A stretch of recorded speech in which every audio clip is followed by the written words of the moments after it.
Hello and a very warm welcome to my no-nonsense, super practical seed sowing guide. Time is precious, money is precious, and there's a lot of unneeded advice out there about seed sowing. I'm going to keep it as simple as possible. I'm going to show you exactly how I started the same process for starting every single crop that I grew in the self-sufficiency garden. Because, as I said, time is precious. I don't have time to make these perfect potting mixes, and I just see a lot of confusing things on there. So I'm going to just show you everything that you need to grow successful vegetables. There'll be a few unusual things that I say, but this is what I do, and I'm sharing it with you today. So the first question is, why sow in modules when you can sow direct? Well, you can do both, but if you live in a cooler climate that is dictated by a last average frost and a first frost, then you have a growing season that has a limited set period. So the beauty of starting things off in module trays is that you can start them 6 to 8 weeks before your last average frost date. So mine is in mid-May. So it means when I start things ahead of time, and this is more for tender seedlings, effectively I have cheated my way into getting 2 extra months of the growing season by starting seedlings off undercover. So that means that I can either have a successful crop or have a failure. The fact that I can start things off in modules and get that head start is a benefit over direct sown seeds for some cases. It also means that, say, if you're trying to maximize the amount of food grown in the ground, if you have a crop, it could be, one example I gave recently was fennel. It could be fennel that's grown, you harvest it in August. If you then direct sow something like pak choi, it might take a little bit of time to get going, whereas if you module sown and then transplanted 4-week-old pak choi, the day or the minute after you've harvested those fennel, you're going to get a really good harvest. So that's a useful part about module sowing. I love direct sowing as well. I will do a practical guide on that soon. For the vast majority of the crops that you're growing, you only need, as well as your seeds, you only need 5 things. First one is compost. Secondly, you need a module tray. Then you need some water, and then you need your seed label and a pen. Now, a lot of you have been asking what's the best pen, so I will be sharing that with you very soon. Let's start off with seeds. Now, there's many different ways that you can approach choosing what seeds to grow. I'm not going to talk about that in this video. All I'm going to say is there's lots of great seed companies out there. For example, I use Real Seeds, Vital Seeds, Tamer Organics, Whale Seed Hub, She Grows Veg. Those are kind of the main ones. And then here in the UK, the 2 main kind of companies. I've had really good results with both Premier Seeds and King Seeds. So those are just ones, but what I love to do is just look at all of the different options of varieties and pick out the ones that really interest me, because I want to get excited about it. If I see some like amazing coloured tomato, I'm like, I want to grow it because that's how I enjoy gardening. So that's what I need to say about seeds. Pick the things that really spark your curiosity. And next up is compost. And this is perhaps the most controversial thing I'll say today. I never use seed compost. I think for most gardeners it's actually a bit of a scam. It's so expensive. There's 2 things, if you're in the UK, that I recommend, and it comes from the same company, so that's very useful. This is not sponsored. This is just me trying to make your life much easier. First one, like the A-star grade, would be this Silver Grow Melcourt Organic Peat-Free Multi-Purpose Compost. They also have a more affordable, just all-purpose peat-free compost. I use both of these interchangeably and get great results. Now, you must be a lot of things that I hear is oh yeah, but like seeds, they don't want that much fertility.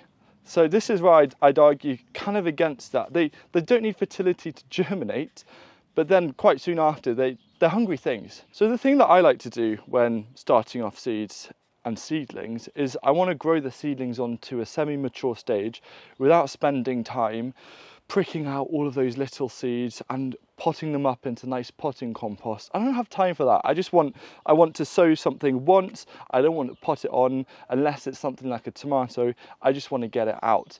And so by growing in multi-purpose peat-free compost, it means that I do that sowing, the seed germinates, and then the seed has all of the fertility that it needs to develop to that stage.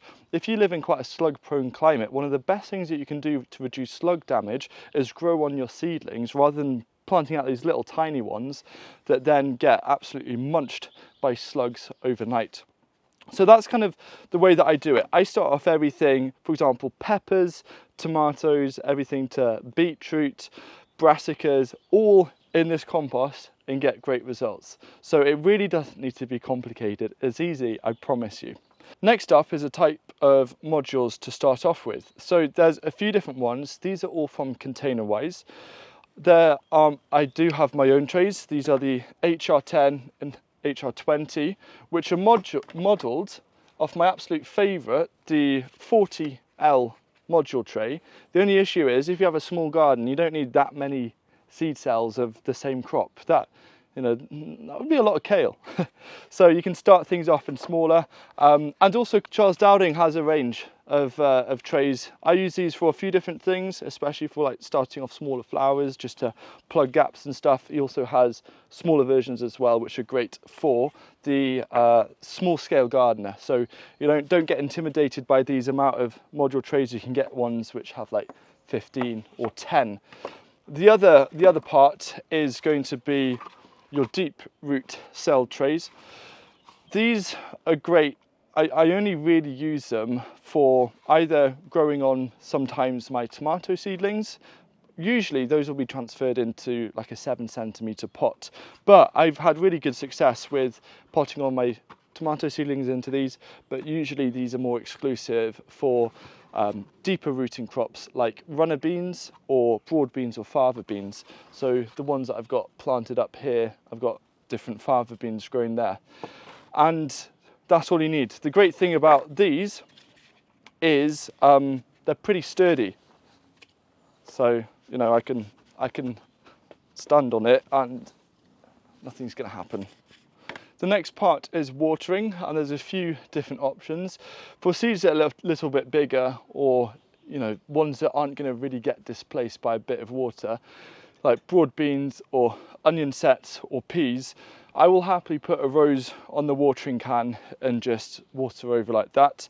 My favourite one for when I have my main setup is, and I am a brand ambassador for Gardena, is just any kind of sprayer, gentle sprayer, that just gives good coverage, good soaking. That saves me the most time.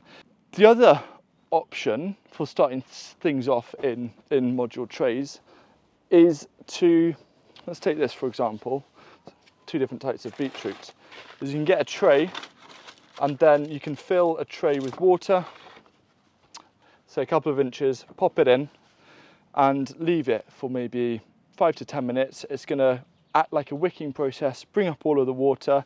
It's going to be properly watered, and then you can place it away and interchange. The best thing about that is when you're watering top down, just because the surface looks wet doesn't mean that the underneath is wet. So what I would suggest is you do 2 passes with watering. You do 1 pass with a sprayer, come back say 10 minutes later, and then you do another pass. And the reason why is that first watering is going to gradually bring it all down. It's going to make the surface more permeable for the second pass of watering, and then you're guaranteed to have good results. And then the final kind of 2 elements that you need are your labels. So I've got these labels made out of recycled plastic. You can get yogurt pots, cut those into strips. You can do all sorts of different things. But the most important thing is a type of pen that you use, because I know that there's a lot of pens, I think even Sharpies, they'll last for a few months and then they'll disappear. If you want a pen that doesn't disappear, I recommend, okay, I'm going to try and pronounce this now, Staedtler Lumocolor Permanent. They misspelled colour, there's no U in colour. But this pen is, for the last few years, been my go-to. It works a dream. So let's go through the simple process of sowing the seeds. And so it's easier for you to see, I'm going to use peas as an example. So the first stage, of course, for seed sowing is to start filling up your module tray Now I will move any kind of bigger bits, but I never bother with sifting or sieving. I've never really found a need. So I just make sure there's good spread, and then I kind of gently firm it down like that, and then I'll use some of the excess just to make a nice level spread like that. And then I'm going to make my sowing holes. What I would say here is, you might be thinking, how deep do I sow my crops? There's always, like, don't worry if it's a little bit deeper or a little bit shallower than what the seed packet says. Most of the times it really doesn't matter too much, but I will put a table up on the screen now that you can pause just for a rough estimate based off different plant groups and how deep to make them.